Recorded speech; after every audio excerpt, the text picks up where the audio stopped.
Excellences, Monsieur le Président de la République, je suis très heureux et honoré d'assurer la modération de cet entretien que vous avez bien voulu accorder à la presse nationale, ici représentée par RTS1, iRadio, Seneweb et Le Soleil.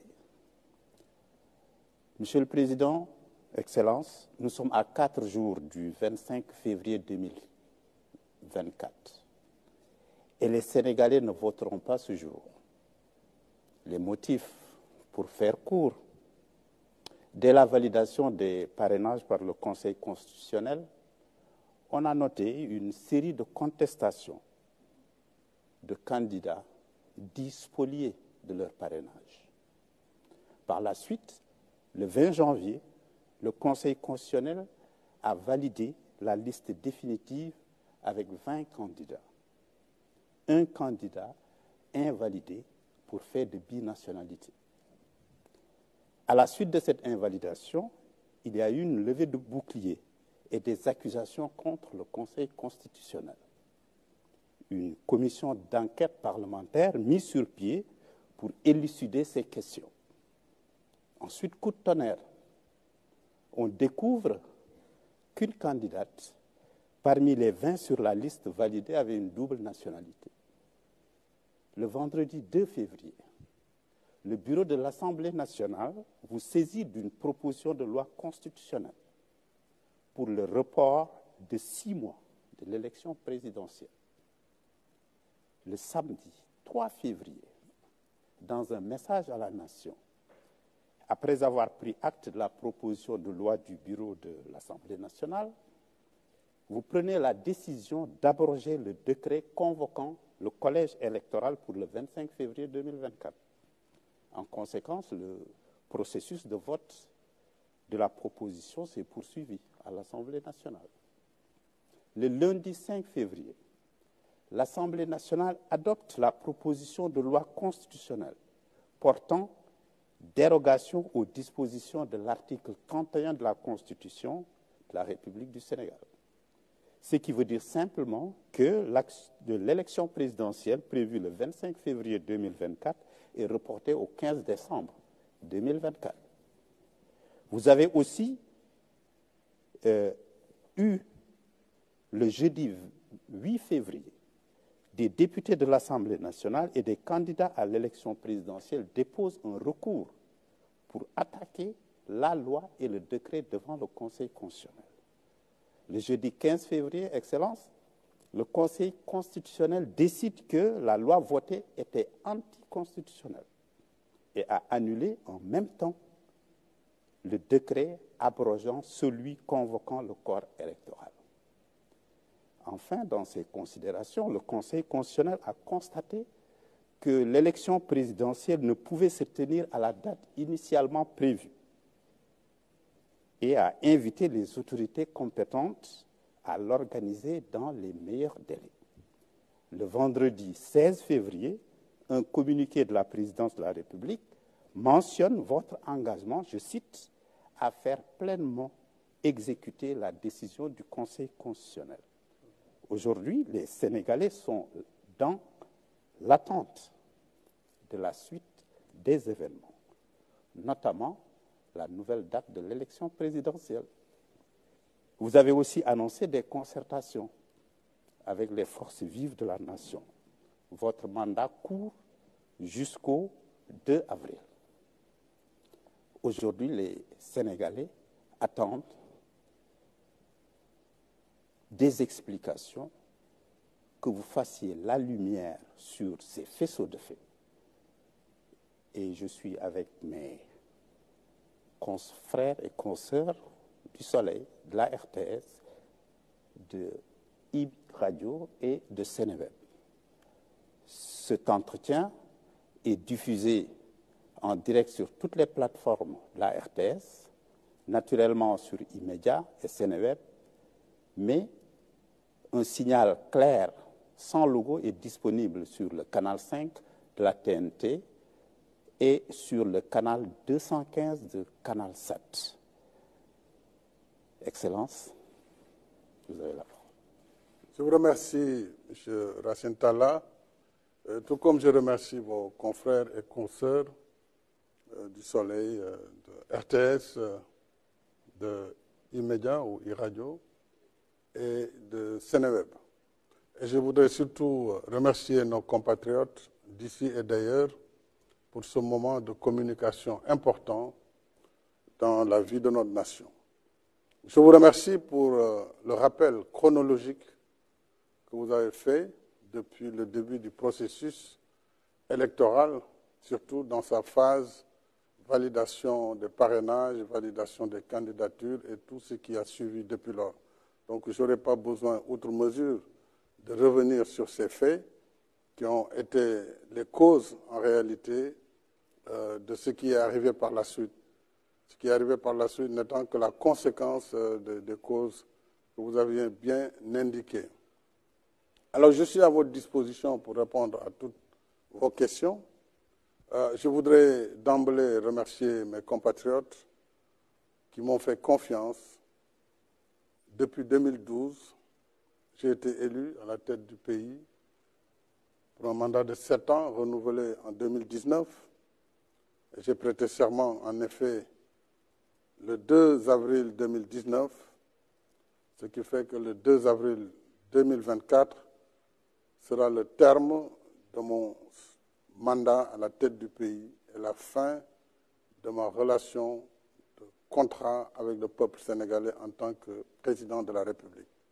Je voudrais que ce débat soit clairement tranché. C'est un débat qui n'aurait pas eu lieu d'ailleurs, qui n'a pas lieu d'être, mais comme malheureusement dans notre pays, tout le monde est expert en tout, et qu'on a voulu non seulement me faire un procès sur des intentions de faire un troisième mandat. Ce troisième mandat, on a vu que je n'en étais pas candidat.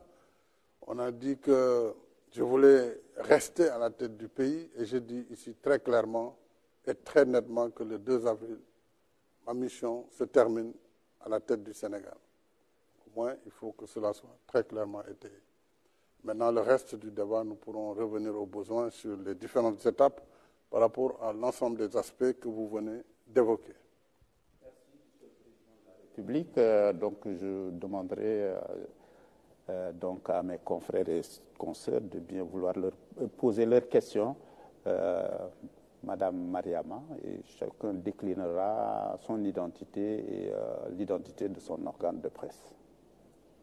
Bonsoir, Monsieur le Président de la République. Je Bonsoir. suis Mariama Dramé, journaliste présentatrice à la RTS. Alors, Son Excellence, je pense que vous m'avez marché sur la langue. Vous avez à peu près répondu à ma première question, vu que la date du 2 avril, tout le pays reste suspendu à cette échéance. Cette date correspond à la fin de votre mandat, vous l'avez dit, à la tête du Sénégal. Que comptez-vous faire à l'expiration de ce délai? Ensuite, Monsieur le Président, quelle serait la date que vous préconisez pour la tenue de l'élection présidentielle? Alors, comme je vous l'ai dit, ayant prêté serment le 2 avril 2019, le 2 avril 2024, boucle les 5 années calendaires. Donc c'est la fin du mandat.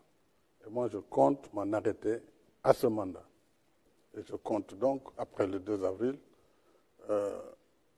quitter mes fonctions de président de la République. Maintenant, il est clair que le pays ne peut pas rester sans président de la République. Ça, le dialogue qui vient devra certainement trancher ou proposer, si un consensus peut être obtenu sur la suite, c'est souhaitable, je le souhaite. Je souhaite que les acteurs qui doivent se réunir autour de moi pour regarder l'intérêt supérieur de la nation dans ce contexte bien particulier puissent regarder ce qui et comment nous le allons enjamber. Mais ça, j'écouterai ce que le dialogue dira et après le dialogue, certainement, le Conseil constitutionnel pourrait être amené aussi à clarifier.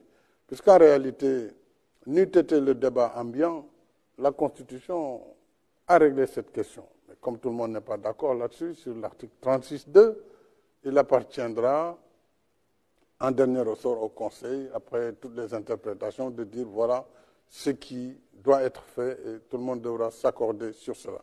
Mais en ce qui me concerne, encore une fois, il n'a jamais été question de dépasser le terme de mon mandat constitutionnel, malgré les procès d'intention.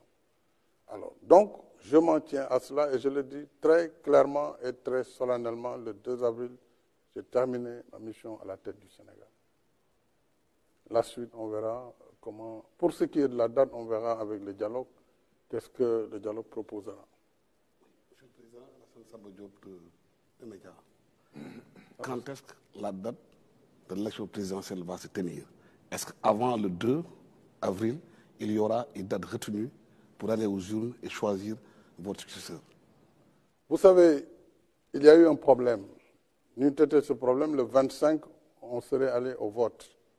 Si on avait voté le 25, il est clair qu'avant le 2 avril, tout le processus électoral allait être terminé et donc il n'y aurait eu aucune difficulté à ce que le nouveau président élu à partir du scrutin du 25 février puisse prêter serment le 2 avril. Maintenant, nous ne sommes plus dans ce cas. Le Conseil l'a clairement dit, après avoir annulé la loi et le décret qui était pris sur la base de cette loi. Donc, le Conseil clairement a indiqué aux autorités compétentes, en premier chef le président de la République, que c'est lui qui doit prendre le décret convoquant le collège électoral et fixant le décret fixant la nouvelle date.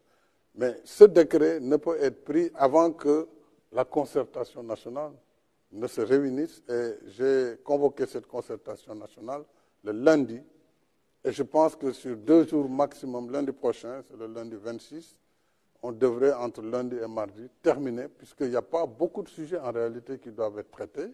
Quelle date pour l'élection et qu'est-ce qu'il faut faire sur l'après 2 avril. Donc c'est des sujets qui peuvent être simples si les gens mettent en avant l'intérêt supérieur de la nation, dès lors que la participation du président, sa prolongation à la tête du pays n'est plus en jeu, et ne l'a jamais été d'ailleurs. Si on trouve ce consensus, moi je prendrai le décret immédiatement pour fixer la date. Si le consensus n'est pas trouvé, je renverrai l'ensemble au niveau du Conseil constitutionnel en ce moment qui avisera. Si je comprends bien, le 2 avril, vous allez passer le pouvoir à votre successeur si la date a été retenue pour les élections présidentielles, pour la présidentielle. Il ne peut y avoir de successeur tant qu'il n'y a pas d'élection. Clairement, il faut qu'il y ait une élection, que le processus électoral arrive à terme et qu'on élise un président de la République, qu'il entre en fonction, c'est-à-dire qu'il prête serment devant le Conseil constitutionnel. En ce moment, il fait la passation. Mais ça, si c'est avant le 2, si on arrive à le faire avec des mécanismes qu'il faut trouver, parce qu'il y a quand même le code électoral, il y a un certain nombre de lois qui définissent des termes, il faut peut-être trouver le mécanisme de passer outre. En ce moment, oui, il serait possible que moi je passe le témoin au président élu, ou en tout cas, si le processus ne finit pas aussi et qu'il y a un second tour, le président élu prendra le témoin du président qui fera cette transition entre le 2 avril et la date de l'élection et l'installation du nouveau président. Parce que la contestation au niveau des... Contestation. Oui, juste une petite question pour préciser. La parole elle est partagée, M. Alassane Samba Diop. Et comme on l'a dit aussi tout à l'heure lorsqu'on préparait l'émission, cette première série de questions est consacrée à la fin du mandat, le 2 avril. Qu'est-ce qui va se passer? M. Yakham, vous avez la parole. Merci, Racine Talla. Bonsoir, Monsieur le Président de la République. Bonsoir, Yakham. Monsieur le Président de la République, nous sommes le 22 février 2024. Au 2 avril, il se passera 40 jours d'ici là. Est-ce que pensez-vous, croyez-vous qu'il soit possible qu'en 40 jours, qu'on puisse organiser un dialogue, s'accorder sur quand et comment tenir la présidentielle pour qu'au lendemain du 2 avril, c'est-à-dire le 3 avril, qu'il n'y ait pas un vide que tout un chacun peut appréhender. Vous savez, en ce moment précis, il ne m'appartient pas de dire voilà la date tant que les forces vives. Et parmi ces forces vives, vous avez les candidats. Il y a plusieurs types de candidats. Nous avons la série des candidats déjà validés, dans le processus antérieur, la série des candidats dits spoliés de leur parrainage qui ne sont pas d'accord et d'autres qui ont été éliminés. Ça, ce sont les premiers acteurs.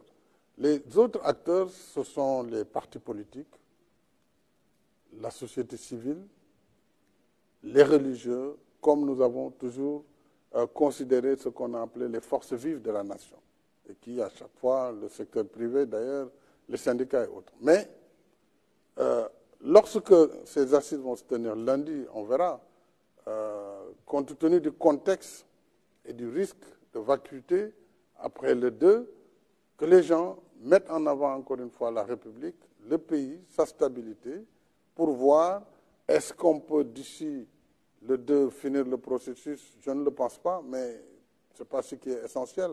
Mais pour le faire, par quels moyens il faut passer? Parce qu'il faudra passer par des raccourcis si on veut tenir absolument à faire l'élection avant le 2.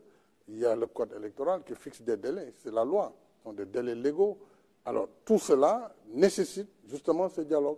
S'il y a un consensus au cours du dialogue, mais le consensus va prévaloir. En ce moment, on pourra passer outre les lois qui fixent les délais. Si le dialogue indique par contre qu'on ne doit pas se précipiter au point de faire des erreurs et d'aboutir à une élection qui peut aussi avoir des tares, en ce moment aussi, dans des délais les meilleurs, ils fixeront la date de l'élection. Ils indiqueront les propositions pour la date de l'élection. En ce moment, si c'est un consensus, là aussi le président il fixe par décret rapidement. Je veux faire la dichotomie clairement entre l'élection et la fin du mandat. C'est deux choses liées mais qui sont différentes. Le 2 avril, le président il finit son terme, c'est clair, il n'y a pas de discussion là-dessus. L'élection peut se tenir avant ou après le 2. Donc tout dépendra du consensus que le dialogue pourra fixer ou à défaut de consensus, ce que l'arbitre constitutionnel décidera. M. Diallo, Sénéweb, Yaham, tout à l'heure vous aurez une question pour la relance. Allez-y. Bonsoir. Bonsoir, M. Diallo. Si l'élection présidentielle se tient au-delà du 2 avril et que vous êtes toujours président de la République, vous avez évoqué tantôt l'article 36 de la Constitution qui dispose entre autres que le président doit rester en exercice en fonction jusqu'à l'arrivée de son successeur. Est-ce que vous allez démissionner ou est-ce que vous allez rester à l'écoute du Conseil constitutionnel et faire ce que la haute juridiction va préconiser? Ça, c'est la première question. La deuxième question, vous avez parlé de dialogue avec les candidats, les 19 candidats. D'accord.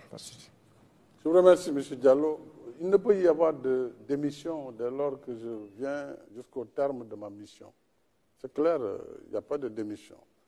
Maintenant, encore une fois, à la fin de cette mission, dès lors que ce que dit la Constitution dans son article 32, deuxième alinéa, 36, 2, 36, deuxième alinéa, ne fait pas l'unanimité, tout le monde n'a pas la même compréhension.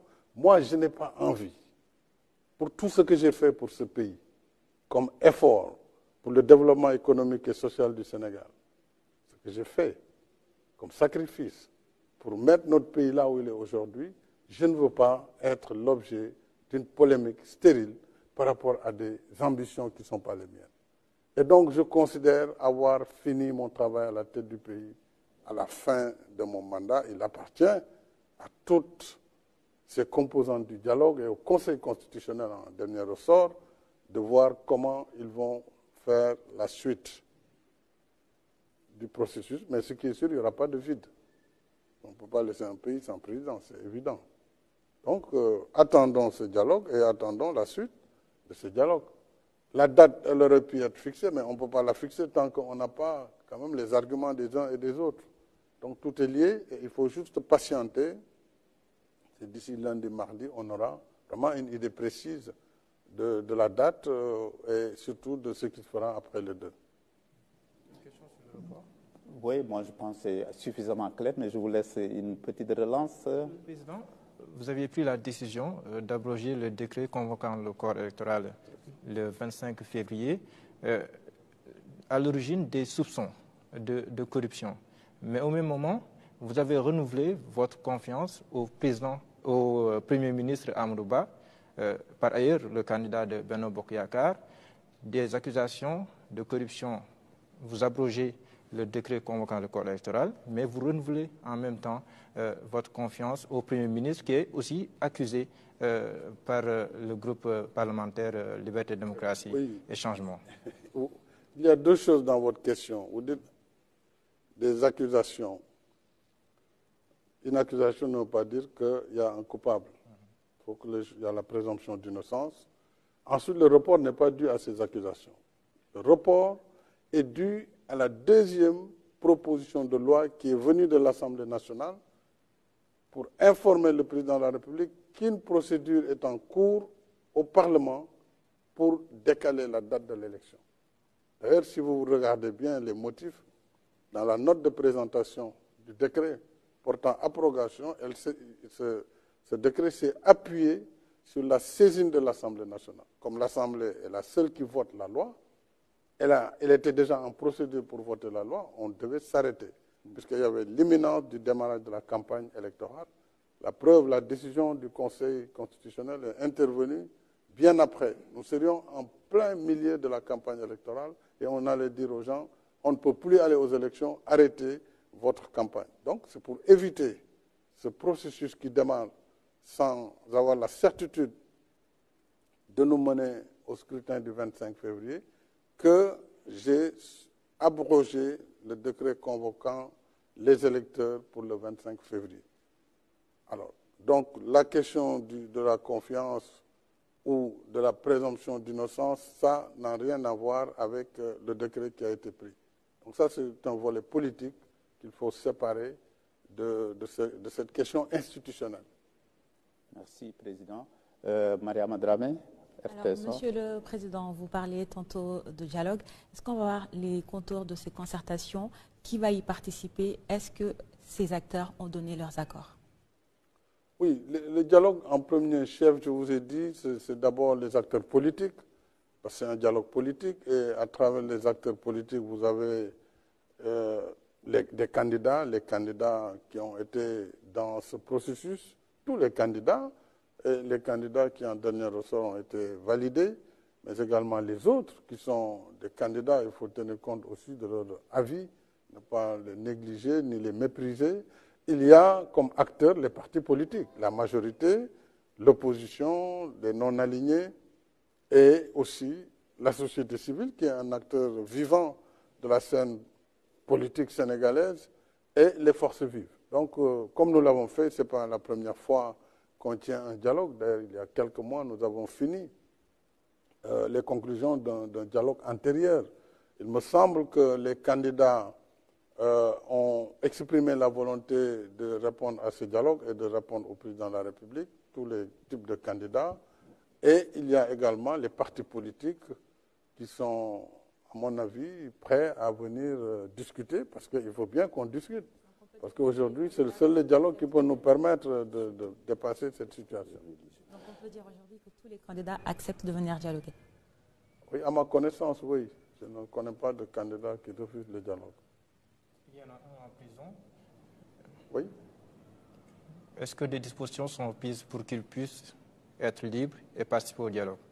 Dans le cadre du dialogue et de l'apaisement que j'ai souhaité, j'ai indiqué ces derniers temps à mon gouvernement la nécessité de prendre des dispositions pour faciliter la libération d'un certain nombre de détenus et aller même au-delà, puisque le pays aujourd'hui a besoin de pardon, le pays a besoin de réconciliation, le pays a besoin de traverser cette période dans la paix et la stabilité. Parce qu'au-delà de l'élection qui va passer très bientôt, nous avons besoin de voir notre pays poursuivre sa trajectoire d'émergence pour le bénéfice de nos populations. Donc on ne peut pas faire une émergence sans la paix et la stabilité. Et nous connaissons l'environnement sous-régional, nous connaissons l'environnement international, donc il faut que nous créions les conditions de la paix. C'est pourquoi nous allons prendre des dispositions pour arriver à ce pardon, y compris par toutes les voies de droit que cela devra permettre de faire. Le candidat aussi même avant ces lois, peut bénéficier parfaitement d'une liberté provisoire pour répondre, en tout cas, à l'appel du dialogue. Ça montre que là, on va entrer dans la deuxième phase, Alassane. On va retrouver l'orthodoxie quand même des règles du jeu, s'il vous plaît, Alassane. Donc, on aborde la deuxième question liée au dialogue, parce que déjà, chacun d'entre vous l'a abordé. Et je donne la parole à Yaham, c'est ça qu'on avait retenu ensemble. Et après, je vous donne la parole, Alassane. Monsieur le Président, parlant de dialogue, vous avez réaffirmé votre volonté d'y aller à nouveau. Et parlant de libération, est-ce qu'on peut penser que ceux qui seront libérés, il ne s'agira que de candidats dans les liens de la détention pour autre chose que des faits politiques, ou bien de potentiels candidats ou des candidats ou d'autres figures politiques qui sont dans les liens de la prévention à ce jour? Vous savez, j'ai toujours dit que j'appelle à un dialogue inclusif. Et je suis convaincu que si nous voulons que notre pays poursuive sa marche vers un développement harmonieux, il lui faut se réconcilier. Quels que soient par ailleurs les délits ou les crimes qui ont poussé les uns ou les autres à répondre devant la justice, à un moment donné, le pays doit pouvoir enjamber, faire preuve de pardon et de réconciliation. Et dans cette perspective-là, oui, il ne faut écarter aucune personne.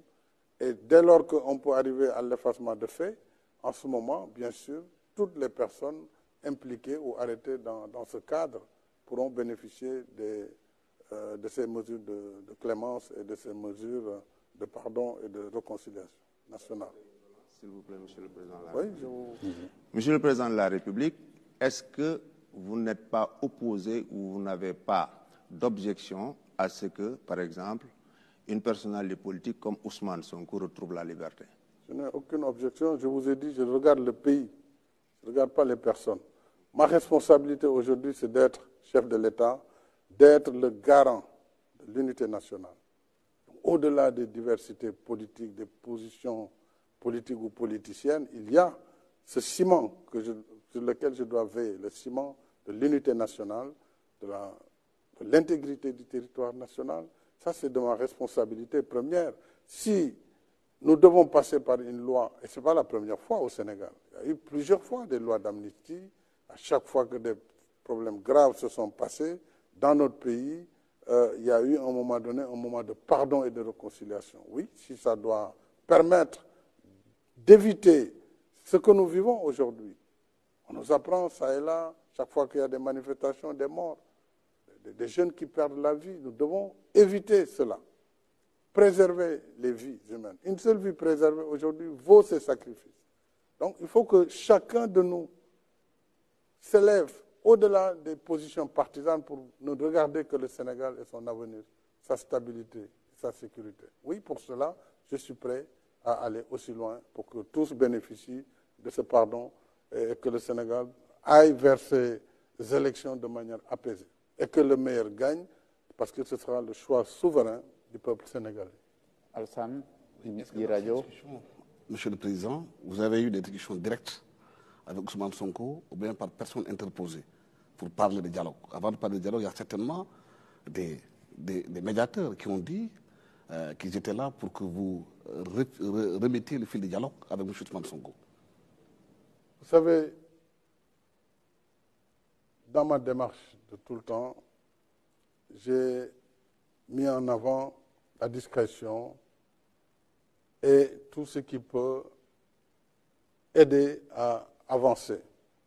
Il y a eu des personnes qui récemment sont de bonne volonté, je salue leur bonne volonté, ont voulu effectivement travailler à faire le go-between, travailler pour qu'il y ait une réconciliation. Mais ma volonté est antérieure à toutes ces démarches.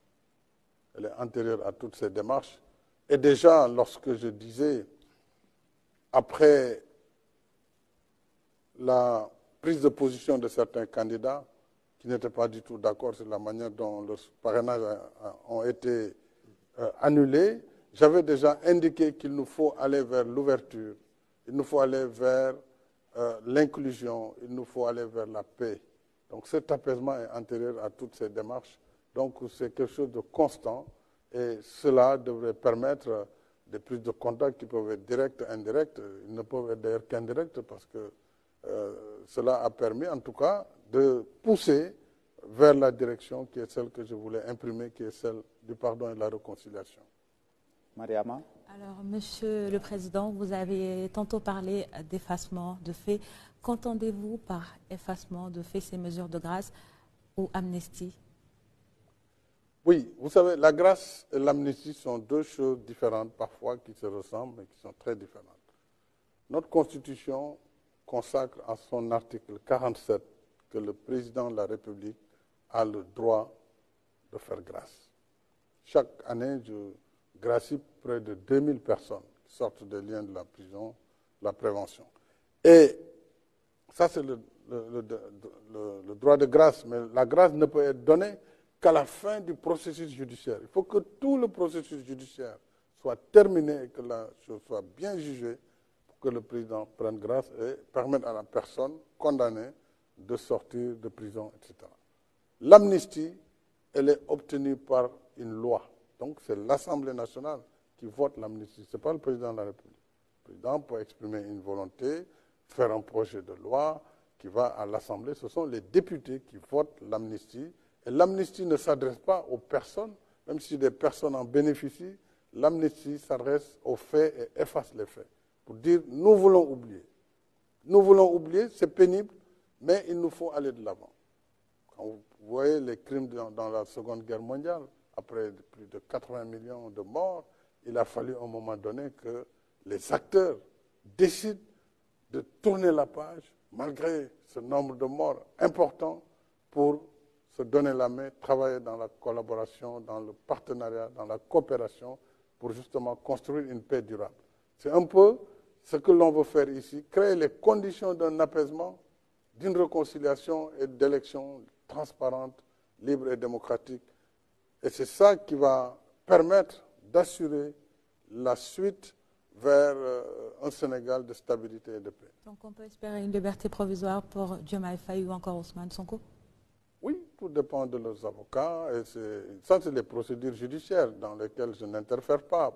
Mais il y a des procédures entre le juge d'instruction, les avocats du détenu. Et ça, ils savent très bien comment ça se passe.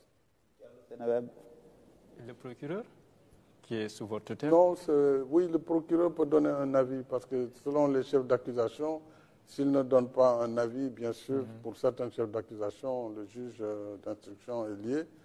Dans ces conditions, si c'est la volonté du président de la République, le procureur pourra donner son accord. D'accord. Monsieur le Président, on a vu aussi une certaine réaction de la communauté internationale, des communiqués quasi journaliers sur la situation politique du pays. Comment vous accueillez, je rappelle, tous qui viennent et qui reviennent? Je l'accueille avec beaucoup de peine parce que je ne peux pas comprendre que des partenaires qui sont avec le Sénégal, qui en principe travaillent avec nous sur les mêmes principes, lorsqu'il se passe quelque chose dans notre pays, et tous les pays peuvent avoir des difficultés conjoncturelles, ils doivent d'abord venir à la source, voir ce qui se passe exactement, au lieu de se suffire de commentaires qui condamnent de façon péremptoire, parfois de façon très violente, le président de la République, le Sénégal. Ça m'a fait de la peine, parce qu'au Sénégal, jusqu'au moment où je vous parle, une seule loi n'a pas été violée. Personne ne peut dire que le président de la République, en abrogeant le décret, n'était pas dans son droit. Là, le Conseil a dit que ce décret était adossé à une loi qui elle-même est annulée. À partir de ce moment, le Conseil joue son rôle. Donc, nous sommes dans le dialogue des institutions. Le Sénégal est un véritable État de droit. L'Assemblée nationale a eu son temps, a joué sa partition. C'est la seule qui doit voter les lois. Elle l'a voté. Le Conseil constitutionnel est le seul juge des lois constitutionnelles. Il a joué sa partition. Le président de la République, en tant que chef de l'exécutif, a pris acte et a décidé de mettre en œuvre les décisions du Conseil. C'est ça l'état de droit. Donc pourquoi toute cette levée de bouclier? toute cette campagne de presse qui est aux antipodes de ma pratique de démocrate depuis que je suis à la tête du pays. Moi, je suis venu en gagnant des élections. Je viens de l'opposition. C'est moi qui ai proposé la réforme pour fixer définitivement la limitation des mandats et la durée du mandat du président de la République. Quand j'ai été élu, le mandat était de 7 ans. C'est moi qui ai proposé un référendum pour le ramener définitivement à 5 ans renouvelable une fois. J'ai refusé d'être tenté par un 3e mandat. J'ai été très clair. Je l'ai dit le 3 juillet. Je l'ai répété le 3 février 2024. Pourquoi on veut dire et faire dire avec des moyens importants de la presse internationale que le président de la République veut s'agripper au pouvoir. Mais si c'était ma volonté, j'aurais été candidat. C'est tellement plus simple. Je renonce à tout cela. Je construis mon pays avec tous les Sénégalais. Je ne mérite pas cette campagne internationale et je la dénonce de façon vigoureuse. Parce que moi, je suis un homme libre. Je suis un homme libre, je suis un Sénégalais, je suis un Africain. Et je suis un démocrate. Je n'ai violé aucune règle pour aujourd'hui me retrouver dans cette campagne nauséabonde qui est entretenue pour créer la tension et la déstabilisation de mon pays. Donc je dénonce ce fait. Donc, Monsieur le Président de la République, au-delà de tout ce que vous venez de dire, en décidant d'arrêter le processus électoral, est-ce qu'on peut dire que vous avez évité le pire pour notre pays, le Sénégal? Je suis convaincu que si nous avions continué en fermant les yeux sur ce qui était en train de se faire, nous pourrions le regretter. Dieu seul sait et l'histoire pourra nous juger par rapport à ce qui s'est passé et par rapport aux actes qui ont été posés. Moi, je l'ai fait au détriment de ma réputation. Je l'ai fait au détriment de ma propre personne. Mais je sais, et c'est pourquoi j'insiste sur l'inclusion. Si on ne veut pas d'un processus ouvert, transparent et inclusif, nous pourrons vivre des conséquences qui ne seront pas les meilleures pour notre pays. Maintenant, si la question c'est le président de la République, lui, le 2, il a terminé sa mission. Donc ce n'est plus un sujet. Mais prenons le temps quand même de regarder les problèmes et de décider d'une date qui va être la plus proche possible, parce qu'on ne peut plus attendre très longtemps, la plus proche possible, et que le pays aille vers cette élection de façon apaisée. C'est mon souhait le plus ardent et c'est la seule ambition qui me reste à réaliser à la tête du pays. Alassane. Vous avez parlé tantôt de la DABDC. Qu'est-ce que cette loi va couvrir? Quelle est la période? La date de l'amnistie, la loi d'amnistie. Quelle est la période que la loi va couvrir et quels sont les faits qui sont concernés? Est-ce que ceux qui avaient été arrêtés pour des actes terroristes seront concernés par l'amnistie? Mais ça, il faut d'abord que le gouvernement valide le projet de loi que j'introduirai. Il y a des acteurs quand même qui doivent d'abord en être informés, qui doivent en discuter, et les députés qui doivent voter cette loi, si elle est proposée. Pour le moment, on en est là. Tout est en branle. J'ai donné les instructions très claires au ministre de la Justice, garde des Sceaux. Le gouvernement y travaille, le Premier ministre et l'ensemble du gouvernement, et nous allons aussi travailler au plan politique avec les groupes parlementaires, et après, tout ça peut aller très vite. Pour le moment, on en est là. Lundi prochain va s'ouvrir le dialogue national. Oui. Combien de temps va en prendre le dialogue? 2 mois, 3 mois, Non, 5 jours, dialogue, une journée? le dialogue, je pense, sur 2 jours, il doit être fini. Parce qu'on ne vient pas pour discuter de tout, on vient pour discuter de la date de l'élection. On vient pour discuter de l'après 2 avril, comment on va faire, c'est tout. Et la date de l'élection dépendra justement des positions à concilier entre ceux qui veulent absolument une élection juste avant le 2, et on verra comment, et ceux qui pensent qu'il faut aller au-delà, mais dans tous les cas avant le mois de juin, ou en tout cas avant l'hivernage, ça c'est clair. Donc ça, c'est le sujet du dialogue. Donc voilà les sujets. On ne va pas parler d'autre chose. C'est bien campé. Mais il n'est pas question de revoir le processus. Le dialogue, Ce sera avec les mêmes le candidats. dialogue s'en saisira. Ce sera avec les mêmes candidats ou on peut rebattre les cartes comme on le dit de manière triviale? Justement, c'est ce que je viens de vous dire. Ce sont les sujets sur lesquels le dialogue national devra donner des indications. Et s'il n'y a pas d'accord, le Conseil constitutionnel pourra donner un avis. Est-ce qu'il se fera ce dialogue-là avec juste ceux qui ont accepté la décision du Conseil constitutionnel? Mais non, le dialogue... Ceux qui ont rejeté la décision. Non, le dialogue concerne tous les acteurs, y compris ceux qui sont d'accord, ceux qui ne sont pas d'accord, parce qu'il s'agit de trouver une solution qui permettra à notre pays d'aller aux élections le plus rapidement possible et dans la paix. Donc tous les acteurs sont concernés. Voilà, donc je pense que nous avons déjà fait plus de 30 minutes. On a abordé la question du 2 avril, fin du mandat officiel du président de la République. Il a clairement exprimé sa position là-dessus. On a également abordé la question du dialogue et la date de la prochaine élection. Si vous n'avez pas une question de relance sur ces sujets, on peut passer au Wolof. J'en ai une. Alors, Son Excellence, on parle beaucoup en ce moment de meilleurs délais. Quelle est, selon vous, l'échéance appropriée pour définir meilleur délai? C'est le meilleur délai. Le meilleur délai. Le délai les meilleurs. C'est ce qui peut être fait. C'est pourquoi je dis l'urgence est là, tout le monde le sait, tout le monde le voit. Il faut tout faire pour qu'on ne soit pas dans une incertitude. En fait, c'est ça. Il faut qu'au sortir du dialogue, mardi, qu'on ait une date. Le plus rapidement possible. Voilà, c'est ça. On peut le dire le plus rapidement possible, les meilleurs délais. Bon, donc ça, c'est du français, chacun comprend comme il peut. J'ai juste deux petites relances, Monsieur le Président. Oui.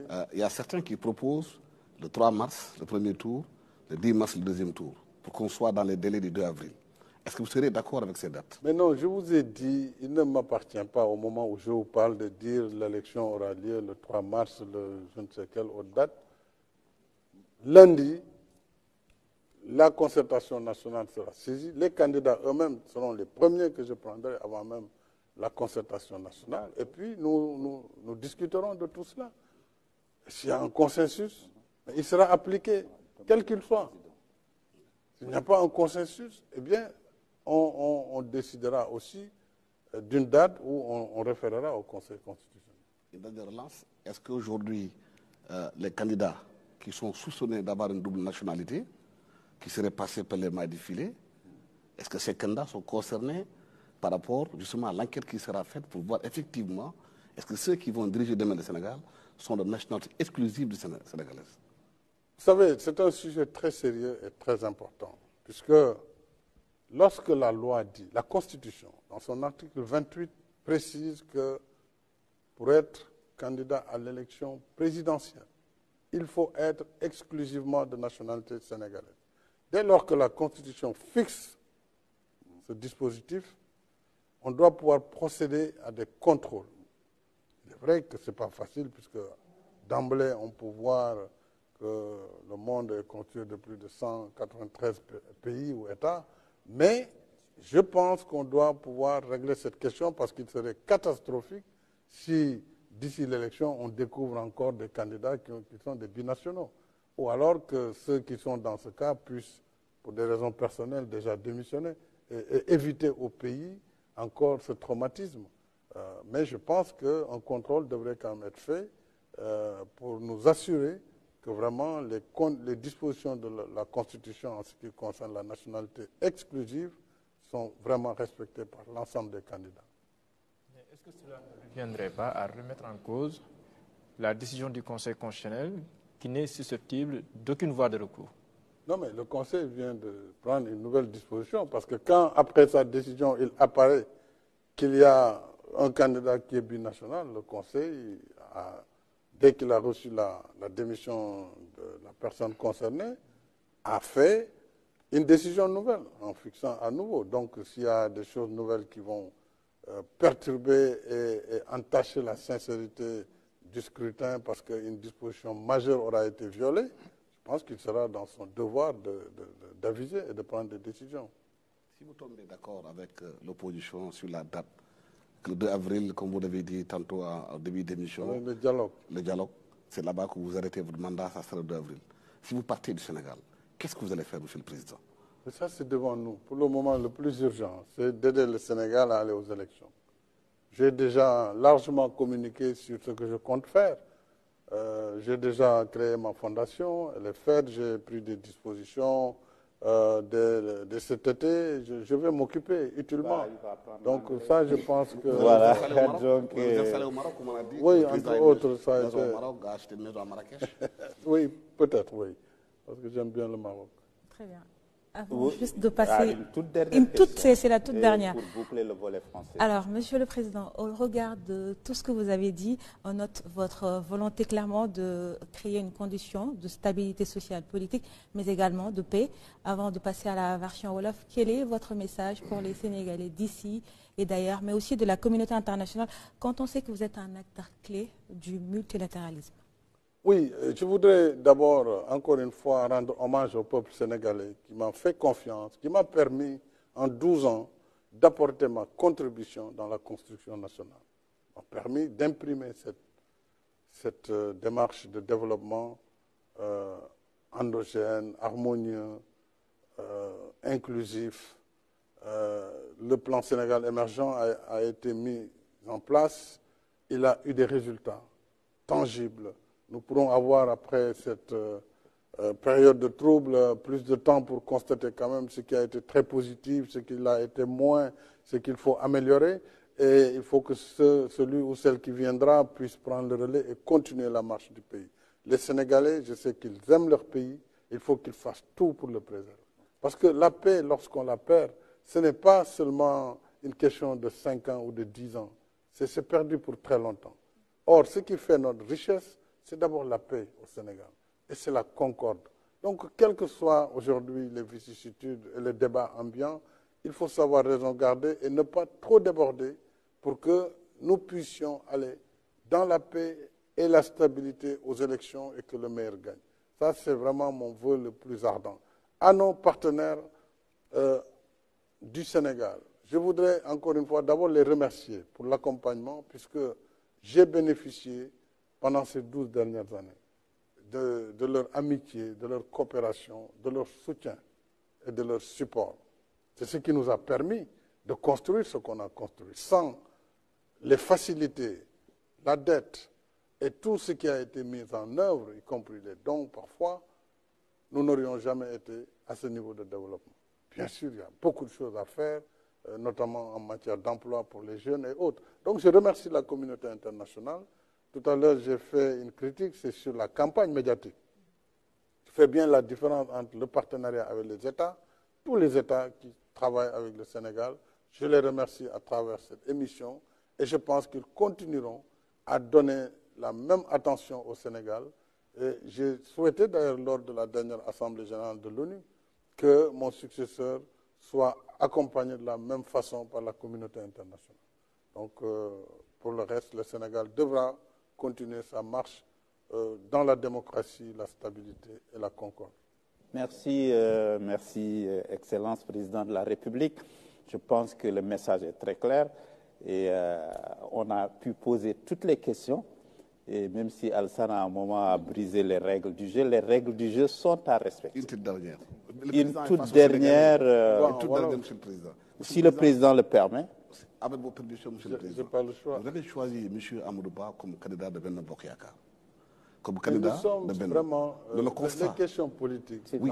Alassane, je ne souhaite pas, parce que l'heure est grave. Oui, bien sûr. L'heure est très grave. Le pays fait face à une situation inédite. Pour le moment, nous parlons de l'élection. Absolument.